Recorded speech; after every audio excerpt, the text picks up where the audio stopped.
I am Mike Straus. That beautiful face over there is Sean Lennon, and this is our weekly S&M podcast. Although we didn't have one last week, but Yeah. we have one, of course, this week. This is one of the busiest, if not the busiest, biggest fight card of the year. So UFC 264. We're just going to really quickly run over our main card picks. I know you're excited for this fight card, bud. Yeah, of course. I mean, UFC International Fight Weekend, that's always a great time. You know, I've been to UFC International Fight Week. Every fan deserves to be there. Every media deserves to be there at least once as well. And there's just a different aura, a different vibe when you go out there. It's like their WrestleMania. Sometimes the fight card doesn't always display that because, you know, you got injuries, you know, and stuff like that in the fight games. But they always try to put it the best possible card out there. And this is one of the better ones because you got Poirier, McGregor, the huge rematch. What a better way to, you know, celebrate International Fight Week, bring International Fight Week back with Poirier and McGregor too. Thompson, Gilbert Burns, a great card, and the rest of the fights are good, man. Yeah, definitely. There's of course, Sean O'Malley is another guy that's going to attract a lot of casual fans. But Yeah. of course, it's this Saturday, July 10th, T-Mobile Arena. It's going to be the first card with full attendance back, so that's going to be crazy. The pay-per-view main card starts at 9. Of course, it's available on ESPN Plus. Now that we got all that the BS out of the way, let's get into it, man. Sean O'Malley was supposed to be fighting Louis Smolka, but Smolka pulled out, so now he's going to be fighting a new UFC newcomer, Chris Mahotno. I've looked him up. He looks to be a solid young man. That being said, O'Malley's a massive minus 900 favorite. Mahotno is a plus 600 underdog. O'Malley, he's just only 26 years old for all the accolades and everything he's already had. He's got an incredible 72-inch reach. The Milford, Massachusetts, the kid making his debut, he's only 28, so he's a young kid too. I think this is too much too soon for Mahotno. What do you think? Yeah, I think so. I think that O'Malley showed in his last fight that he is game, he is froggy, no matter who the opponent is. We saw the big finish of him against another tough guy. You know, I think that this is going to be another fight where he's going to go out there and just show another huge knockout victory, you know, in this next fight. So it was a Brazilian guy he fought last, and tough fight, though. I mean, he came back to get that win. It wasn't like it was handed to him at all. That guy did not lay over for him whatsoever, and I forget his name. I'm sure you have it on the tip of your tongue, but that was a hell of a fight. And so this one, I'm looking forward to Montino, see what he brings to UFC. I like to see UFC debuts, and maybe he'll pull out the upset, but my money is on sure Sean O'Malley with a knockout. I think he finds a way to get Montino in a TKO position and TKOs him, or it could be a standing knockout too. I mean, he said he wants to try something new that he hasn't tried before. So yeah. I think the head kick knockout, that'd be another to do that from a different angle, because he's had a head kick knockout in UFC, but to do that from a different angle, that'd be amazing as well, or something really different out there. So I think he's like one of those guys trying to innovate, you know. Oh yeah, he's an innovator. Thomas Almeida, I believe, is the dude you're thinking about. Yes. O'Malley, he, like you mentioned, man, 69% of his fights come via KO, so he's probably gonna end the fight that way. He does land over 6 significant strikes per minute, and 57% of his strikes landed are of the significant variety. So, I mean, that's fantastic. And Sugar's defense is incredible too. He rarely takes damage, man. I mean, he defends better than 60% of his takedowns. So I do think this fight's going to remain standing. But like you said, I think O'Malley is going to win via first round KO. Yeah, first round KO. I'm going with O'Malley. I think it's going to be a hell of a fight. And I like to see Sugar Sean O'Malley fight more often. You know, I think we all do. We all want to see the Sugar Show, you know, keep on chugging away and keep on, you know, selling that merchandise. The women are going to take center stage next. Irene Aldana is going to be taking on Yana Kunitskaya. This is a women's bantamweight fight. Aldana is a slight minus 125 favorite. Kunitskaya is a plus 105. Kunitskaya is 5'6". Usually she is taller than her opponents, but she won't be in this outing because Aldana is 5'9". So both women are very tall. That translates to good range for both women. What do you think of this fight? I like the fight. And, you know, I think Kunitskaya has really sneakily climbed up, and she's looking for her 3rd win in a row, while Aldana, who was on a previous winning streak, lost to Holly Holm. So it's one of those fights. We'll see what happens. I mean, I love Irene Aldana. I like the way she fights. She's a great knockout fighter, but Kunitskaya shows a lot with her new ground game techniques. She's been working with a new camp, new training I am going to go with Kunitskaya on this one. She's been sneakily climbing up, and I like the value of the underdog. You know, like that's the one underdog I would take on this card. We are agreeing. I too like her value at plus 105. This fight is very evenly matched. Both women, they've won half of their fights via KO. Aldana has a higher submission percentage at 25%, while Kunitskaya, she wins more via decision at 43%. So Aldana, she does a great job at keeping the fight standing. She has an incredible 93% takedown defense. So, I mean, she always keeps the fight standing, but she does absorb many significant strikes per round. So that's something to keep in mind. Kunitskaya, her husband, is Thiago Santos. So she definitely gets her training in hard down there. I'm with you, man. I take Kunitskaya, but I'm going to take her via decision. Yeah, Thiago Santos, does he train at American Top Team, or does he train at Couture? Extreme? I think that they train at Top Team in Stanford. I think they do like a little bit of co-training. Oh, okay. The big boys are up next, man. Taya Tuivasa and Greg Hardy. A lot of people don't like Greg Hardy because of what he has been accused of in his past, but we won't get into that here. Tuivasa, he is a minus 140. Hardy is a slight underdog at a plus 120. What do you think about the big boys? It's closer. I think the lines are going to get a lot closer when the fight starts. I'm going with Tuivasa, the veteran, on this one. I think he's going to give out, deal some punishment to Greg Hardy, but we'll never know. Greg Hardy is one of those elusive guys. Sometimes he just goes in there and finishes him in the first round. He looks good sometimes. Sometimes he looks great. Sometimes he looks like maybe he needs a lot more work before, making a UFC run. So I would say Tuivasa is the safe money to me, even though he's a slight underdog. I think the line's going to be more even come fight night. Yeah, anybody listening, these odds are via DraftKings, and you should keep in mind that these odds will fluctuate because at the time of recording, which is Friday morning, these odds will no doubt change before fight time. Just keep that in mind if you are taking our advice. Tuivasa, he's a big boy, stands at 6'2". Both of these guys usually struggle to make the 265 limit. So Hardy stands at 6'5". He's got an incredible 80.5-inch reach. So that's something that could play a factor. I think this fight is going to be a stand-up war as long as it lasts. Tuivasa ends 92% of his fights via KO. Hardy wins 86% on the KO. So this is probably going to end that way. Only 7 seconds separates these guys' average fight time. I found that interesting. 7 minutes and 21 seconds for Tuivasa, and Hardy's average fight time is 7 minutes and 28 seconds. So something to keep in mind. This is where we differ. I'm going to take Hardy via first round KO. I'm going with Tuivasa. I think it's a late knockout stoppage, maybe in the second round. Sometimes he's one of those guys that gets it late, as we've seen before. Yeah, it should be an incredible war because both those guys can take damage and dish it out. So it should be a fun heavyweight scrap. Already, the co-main event, welterweight, huge fight. You got Gilbert Burns taking on Stephen Wonderboy Thompson. Thompson's a guy that many people criticize because he had 2 back-to-back opportunities against Woodley and couldn't quite get it done, although they were very close. I believe weren't both of them draws, as a matter of fact, or did Woodley win one of them and then the other one was a draw? Woodley won the second fight. And then the first one was a draw, yeah. So, what do you think of this fight? Do you think that Wonderboy is going to have the striking to get it done, or do you think that Burns has the power to maybe knock Wonderboy out? You see, I've been going back and forth. I could see Burns winning by submission. I could see Burns taking, but he's hard to take down, Wonderboy, and he's not just hard to take down. He's hard to predict where he's going to be, so you can get the takedown. He's hard, to do feints against. He's hard to do anything against. Really, like even striking, like so hard. So I mean, Gilbert got knocked down his last fight, and I think this is going to be a fight where he's going to be tested. I see Stephen Wonderboy Thompson outlasting him all 3 rounds, right? Maybe a finish, but I think it's going to be a 3-round decision for Wonderboy. Is he ready for a title shot? No, not yet.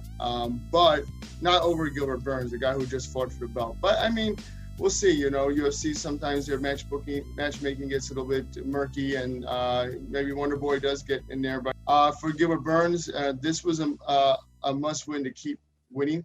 And the thing about we have Wonderboy Thompson, unfortunately, when you fight him, your title aspirations go up in flames. For many fighters, their title aspirations go up in flames. Like Jeff Neal, ask him, his title aspiration went up in flames. And some of the other younger guys that he's fought, Vicente Luque. who's just now making a run to get back at it. So, their title aspirations are gone after Wonder Boy exhausts them. And that's what he's great at doing, exhausting fighters, literally, figuratively, and literally. Yeah, and Stephen Thompson, he's the only guy in the welterweight top 5 that hasn't challenged current champion Usman. So that's something to keep in mind, too.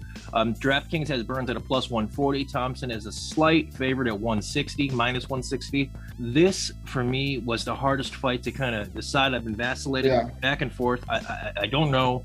Burns, he's coming off of a championship loss to Kamaru Usman. But on the other hand, other than that, he hasn't been beaten inside the UFC since 2018. And he's only 34 years old. Mm-hmm. Now, for all of Burns' KO accolades, he is an incredible jiu-jitsu practitioner, and he does win 42% of his fights via submission. Thompson is on a 2-fight winning streak. He beat Vicente Luque, which you just mentioned, in November of 2019.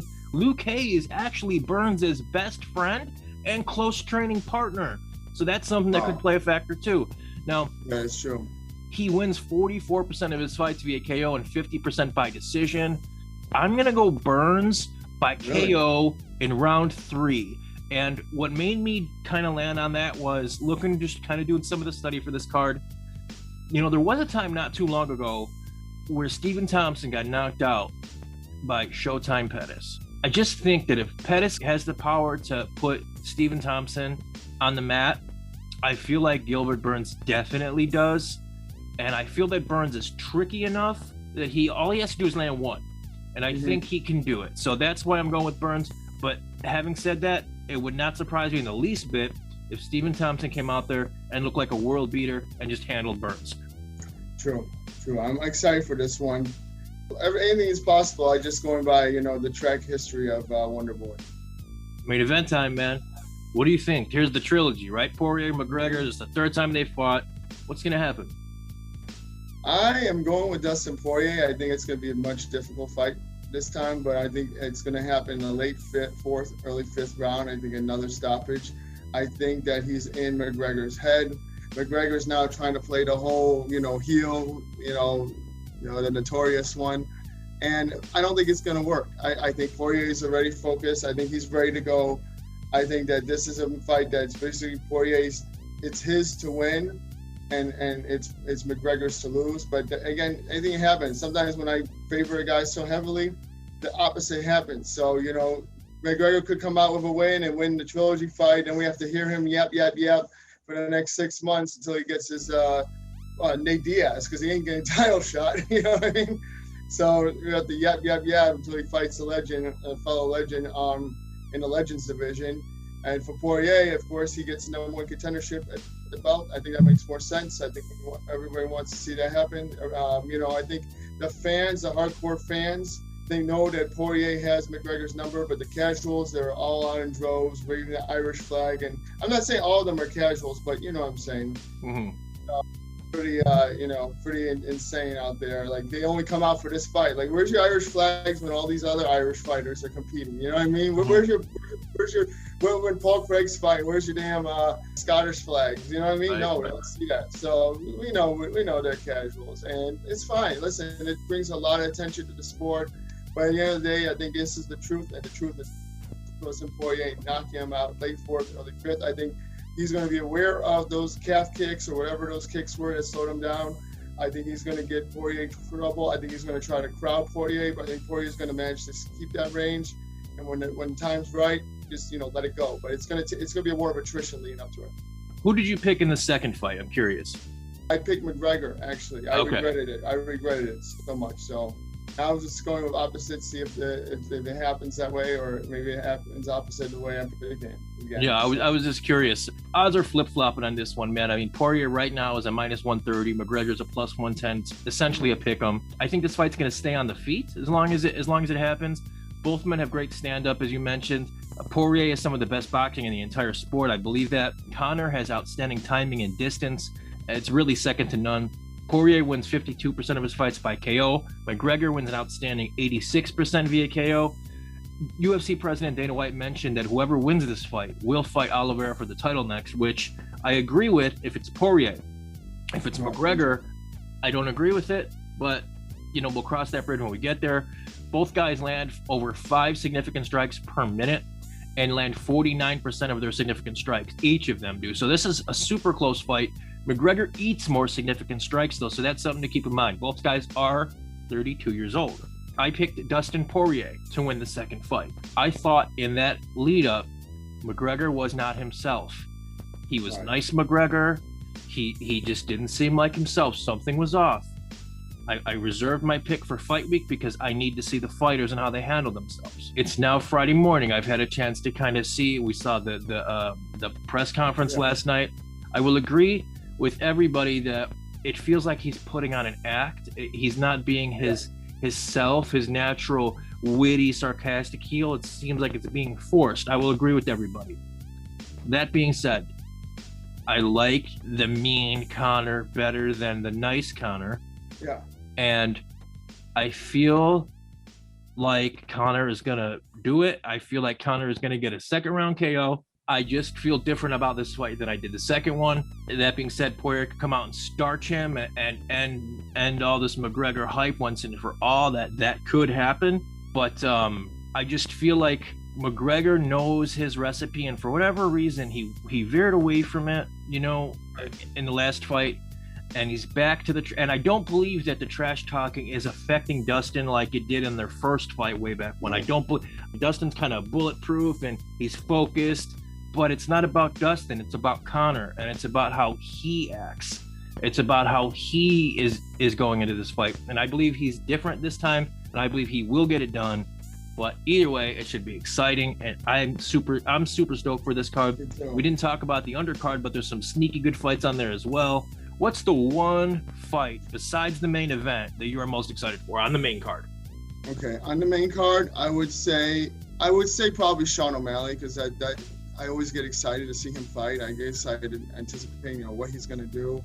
Like that's when my heart's beating from the beginning to the end. It's like Anderson Silva. It's like, you know, this is the guy, man. You know, I mean, I when I feel that, like, you know, that heartbeat, you know, I mean, even if it only lasts like a few seconds of the first round, you know that this guy's special, and I'm feeling it with Sean O'Malley, man. Yeah, I'm looking forward to the O'Malley fight too, mainly because the stakes in this fight, right? You got Sean O'Malley. He's in a lose-lose, right?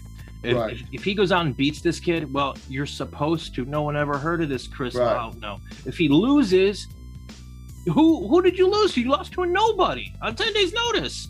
So that is something to keep in mind. And then also this Chris Mahogno. 10 days ago, this kid was working at a paint factory. He comes in and knocks out O'Malley or puts on an incredible performance. Everybody knows his name. So just for the stakes alone, I'm really looking forward to that one too. It's a really, really, really good card, man. I'm super excited. You'll be will you be doing a live or remote at Mullins? No remote this time, but everybody come out 7301 Northwestern Avenue if you're in the Rogers Park, Chicago, north side. And we'll have no cover. You can sit at our table. We'll have room. So no remote this time, taking a break from that. But we'll be back next month with the full remote broadcast. Any masks? Did they make you wear the masks at Mullen? No. Come on by. Also, another thing is, I mean, if you come by, I'll do something. But I don't have anything planned, and I probably won't be there till like maybe 8:30. I got a buddy from out of town who's coming too, so we're gonna take our time, free game, take advantage of the VIP table. You know. Another thing is I'm gonna actually review Dustin Poirier hot sauce. I think I remember that to you. So I'm going to be the plan is having brunch or lunch with my kickball team, and then be dabbing some of that hot sauce and doing like a little review on my phone. So we'll see how that goes. Yeah, keep me up to date on that, man. And I would totally take you up on your offer to join you at Mullins, but I'm going to be covering the fights here for Fan-Sided MMA. And I also got a new position with MMA Sucka. But, awesome. You know, I got some big news coming up here, so things might be changing completely for me. We'll find out. I'll keep everybody up to date with. It's always fun, brother. The S&M podcast is back. Yep. All right. Take Biggest care, guys. Biggest fight card of the year.